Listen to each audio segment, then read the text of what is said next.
Allah dalam Al-Quran, khudh min amwalihim sadaqatan tutahhiruhum wa tuzakkihim biha wa salli alaihim inna salataka sakanul lahum.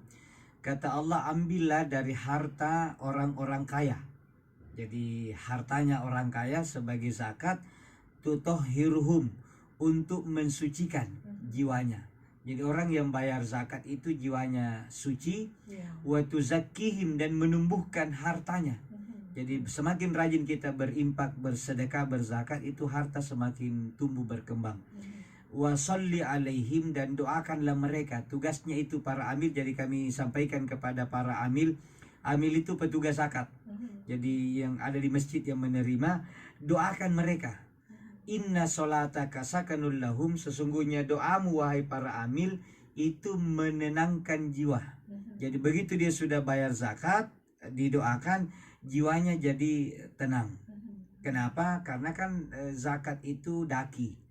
Ya kalau kita 2-3 hari lah tidak mandi, pasti gerah. Ya cuma yang jujur itu kan bayi. Makanya bayi kalau gerah pasti menangis. Kalau orang dewasa gerah dia pakai parfum. Padahal sesungguhnya dia gerah. Nah bayi itu ketika dakinya banyak dia gerah, dimandi tenang karena sudah dibersihkan.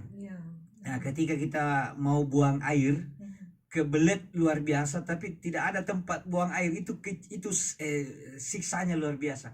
Begitulah gambaran orang yang sudah punya harta mesti keluar tapi dia tidak keluarkan. Sama dengan orang yang mau sekali buang air besar atau air kecil tapi toiletnya malah ditutup. Atau ada orang yang tidak bisa buang air besar.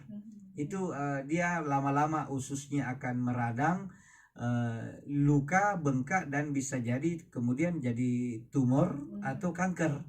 Kanker usus. Itulah efek orang yang tidak bisa buang air. Orang yang enggan bayar zakat hakikatnya banyak makan tapi tidak buang air kecil atau tidak buang air besar. Jadi banyak dia makan tapi tidak buang air. Maka yang terjadi nanti kulitnya akan menguning, kemudian bengkak, ginjal rusak, dan yang terjadi ya kalau tidak mati setengah mati. Nah, karena itu keluarkan zakatnya, karena zakat inilah yang akan membuat metabolisme harta itu semakin sehat. Ya itu gunanya. Kemudian yang kedua, guna untuk orang miskin. Memang zakat ini untuk 8 golongan.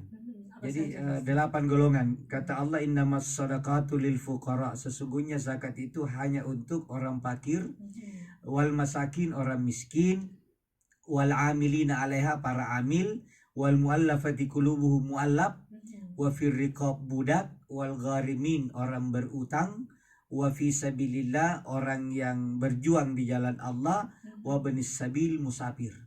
Dan tidak boleh menambah 9, 10, 11. Hanya 8 saja. Jadi mulai lil fuqara'i sampai wa banis sabil.